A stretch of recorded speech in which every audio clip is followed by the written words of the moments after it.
Hello, I'm Robert Costa. Ever wonder how deals get done, or in some cases, derailed in President Trump's Washington? Well, two top reporters have a new book that gives an illuminating look inside Congress and how key players jockey for influence in President Trump's ear. One of them, Jake Sherman, co-author and co-editor of Politico's Playbook, a must-read newsletter, joins us tonight for this special edition of the Washington Week Extra. Jake wrote The Hill to Die On, the battle for Congress and the future of Trump's America, with his political colleague, Anna Palmer. Let's start with a discussion of the Freedom Caucus, a conservative group that comes alive in this book. These days, its leaders are close with the president, but as Jake and Anna write, quote, luckily for Paul Ryan, then the House Speaker, the men in the Freedom Caucus were not the second coming of Lyndon Baines Johnson. They were outcast, a bit insular, offbeat, and strange. Most of them hung out only with each other. Jake, if you want to understand Trump's Washington, you got to read The Hill to Die On. And you also have to understand the Freedom Caucus, which just is all over this book as this force on the president's shoulder. How did you get inside the Freedom Caucus, and what did it reveal to you about how this Washington with this president really worked? So our aim was to write a book about how Congress works and how, as you said at the top, deals either get done or don't get done. I think the unique thing about our book is we met with sources, the main characters in our book and their top aides, over a 2.5-year period. So we didn't come to them at the end of a period and say, take us through the last 2 years. We met with them weekly, having them, interviewing them for hours at a time as events were unfolding. So as the shutdown was unfolding, we were talking to them about what was going through their mind, what their emotions were, who they were talking to. So that was a useful aspect for this book. And also, as you know, we don't come to the Hill as kind of Johnny-come-latelys. We've been, you and I and me and Anna have been up there for a very long time, and people see us around and therefore hopefully trust us. No, I always think about you. You're just hanging out outside of the House of Representatives. You and I used to see Boehner come out when he was about to retire. But this Freedom Caucus, though, I mean, what explains their grip with President Trump? I think the president sees them as the keepers of his creed, people who understand why he got elected, what the people who voted for him want. And I went to visit Jim Jordan at his house in Ohio, and Jordan describes the people in his district in central Ohio and what makes them tick and why Donald Trump was so appealing to them. He said these people are leaving their house and they're seeing somebody drinking beer on their porch and not working, and they're wondering why Washington is giving them money. This is the lens they see their constituents in and why they voted for Donald Trump. And I also think that the interesting thing about the Freedom Caucus and President Trump is that President Trump gets loyalty from the Freedom Caucus, but when Nancy Pelosi was struggling for Speaker, Donald Trump was going to ask the Freedom Caucus to vote for Nancy Pelosi for Speaker, which is a bizarre insight into a man who demands loyalty but doesn't return it. Another character that comes alive in this book is Paul Ryan, the former House Speaker. He gets elected to Congress in his late 20s, and then his life politically upended by President Trump, his whole election in 2016. Ryan seems to struggle throughout this book to just deal with it, to deal with the moment in his changing party. I think this is a first draft of history reckoning with Paul Ryan, and we spent a lot of time thinking about Paul Ryan. I know you have too, but this is a guy who saw his world got turned upside down when Donald Trump got elected. Paul Ryan was not for Donald Trump, and we have a chapter in the book called Not a Trump Guy, which explains Paul Ryan's hesitancy in backing Donald Trump, didn't endorse him, really feuded with him on the campaign trail. But then when Donald Trump got elected, he approached a fork in the road. He could either leave Congress and abandon kind of his life's mission, which was passing conservative policy, or he could stay in government, try to use Donald Trump to achieve the ends he wanted to achieve, and also something that's fascinating, an insight into Paul Ryan, he thought that people wanted to see a normal person in government after Donald Trump was elected, which to me is a tremendous insight into the speaker.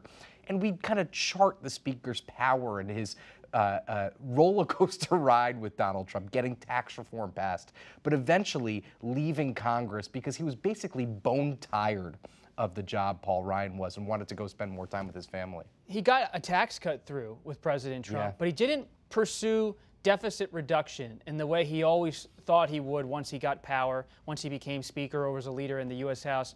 How will history look back on him? I know you're writing the first draft of history, but he didn't get a big budget deal passed that would lower the spending for Medicaid or Social Security. He dealt with President Trump in a way that was somewhat pained. Yeah. What's your read on history's read? So I think a lot of people believe he was intellectually dishonest and believe that he spent his career talking about the deficit, finally had an all-Republican Washington and completely abandoned it. We have an amazing scene in the book of Paul Ryan and Donald Trump getting together before Election Day to try to make peace, basically, a meeting that was brokered by the Republican National Committee. And Paul Ryan has these charts and is talking about Medicare spending and deficit reduction. And Donald Trump looks at him and says, I know you like that, but I think that's stupid. Which was a real sign to the speaker that it wasn't worth his time. And I'll let other people judge what that means about Paul Ryan, but it's something he spent literally no time on in Donald Trump's Washington. Those kind of frank conversations are all over the Hill to Die on. One passage in the book describes a scene where the late Senator John McCain of Arizona is explaining military reform to President Trump's son-in-law and advisor Jared Kushner early on in the administration. Here's the scene. Don't worry, Senator McCain, we're going to change the way the entire government works, Jared Kushner said without a hint of irony.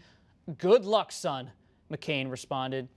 What a scene about Mr. Kushner, about someone who came with President Trump to Washington, but official Washington was not too impressed. No, Jared Kushner was successful as a real estate investor in New York, primarily using his father's money. His father was a very wealthy investor himself.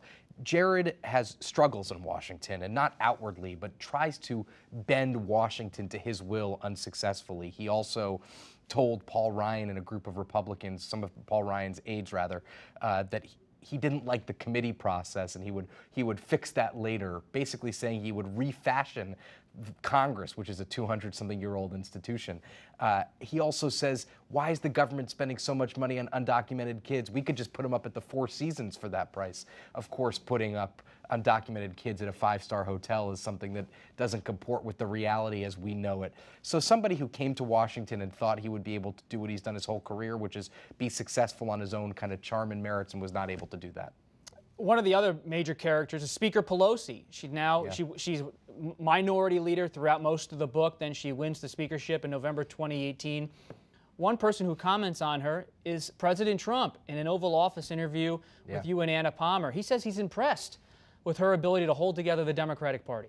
He says Democrats are lousy on policy, lousy on politics, and have the worst ideas in the world, but they stick together. And I think, and I'm playing armchair psychiatrist here, Careful. I think the president looks at Pelosi and sees somebody who keeps her troops together and wonders why he didn't have somebody like that as Speaker of the House. And I think he's jealous of that. And he told me basically that. And he says, listen, I like Pelosi. He had obviously dealt with Pelosi, as he calls it, in his developer life, his business life. And he was a donor to Chuck Schumer and a friend of Nancy Pelosi. So there's a history there more than meets the eye. This is a little bit of an insider question, but you and I cover these guys and these women on Capitol Hill.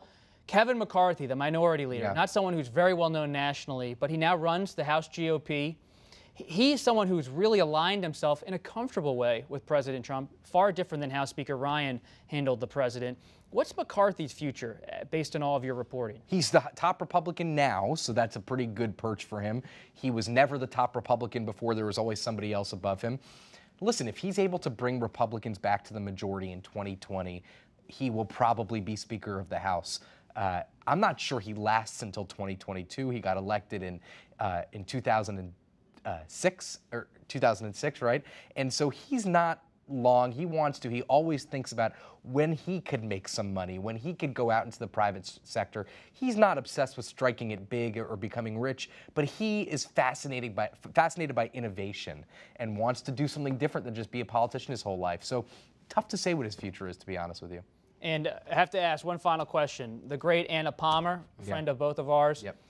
After writing a book together, still friends? Yes. Still good colleagues or we're not? Still friends, still colleagues. I couldn't have done it without her. We did it together. It was a real partnership. Writing a book, a 400-page book, while doing a full-time job is not easy, so I'm glad I had someone to help me. 400 pages, just about the length of the Mueller report. But this book, it does not have redactions. That's it for this edition of the Washington Week Extra. You can listen wherever you get your podcasts or watch on the Washington Week website. I'm Robert Costa. See you next time.